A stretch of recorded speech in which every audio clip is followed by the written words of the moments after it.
বহু দিনৰ পৰা ভাবি আছিলোঁ অৰুণাচল ফুৰিব যাম বুলি। যেতিয়া সময় সুবিধা সকলোখিনি মিলিল আমি ওলালোঁ অৰুণাচললৈ বুলি। ফাৰ্ষ্ট আমি গ'লোঁ চাংটি ভেলী। ইয়াৰ ভিউটো কিন্তু বহুত ধুনীয়া। ভিউ চাই চাই টোপনি কোনফালেদি নাইকিয়া হৈ গ'ল ধৰিবই নোৱাৰিলোঁ।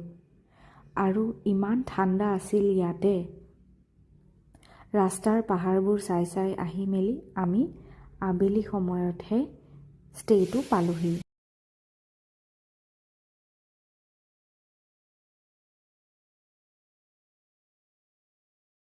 ষ্টেটোৰ বিষয়ে বহুত দিনৰ পৰা শুনি আহিছিলোঁ।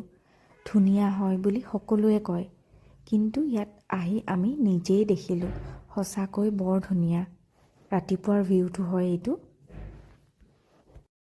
ইয়াতে ইমান ঠাণ্ডা মই দুটাকৈ চুৱেটাৰ পিন্ধিব লগা হৈছে আৰু মোজা দুযোৰ পিন্ধিব লগা হৈ গৈছেগৈ।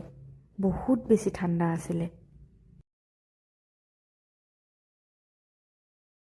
জুই ফুৰাই থাকোঁতেই এই অকণমানিটো চাওকচোন আহি পেলাই আমাৰ ওচৰতে বহি আছিল। একো দিগদাৰ দিয়া নাই, ই অকলেই আহি বহি আছেহি আৰু আমাৰ কথা শুনি আছিল। দিনতেই ইমান ঠাণ্ডা আছিল আৰু ৰাতি হৈ যোৱাৰ লগে লগে ঠাণ্ডাটো আৰু বেছি বাঢ়ি গ'ল। কোনো হাই উৰুমি নাই। ব্যস্ততাৰ পৰা আঁতৰি আহি এই ঠাইত যদি সদায় থাকিব পৰা হ'লে কিমান যে ভাল লাগিল হয়।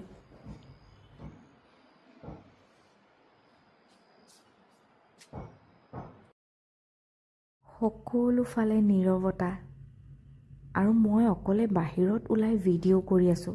ভাবকচোন, বাহিৰত কোনো মানুহ নাই। কিন্তু আপোনালোকেতো জানেই মই য'তেই নাযাওঁ কেলে ফুলগছবোৰেই প্ৰথম ফটো মাৰিম, ভিডিঅ' কৰিম। ইয়াৰে গছবোৰ মানে বৰ ধুনীয়াকৈ ঠন ধৰি উঠা দেখিলোঁ, যিকোনো গছেই।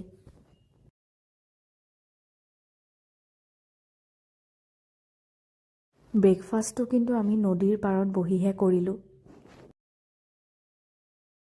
ষ্টেটো চাগে বহুতে চিনিও পাইছে, কিন্তু যদি নামটো লাগে আপোনালোকে কমেণ্ট কৰিব।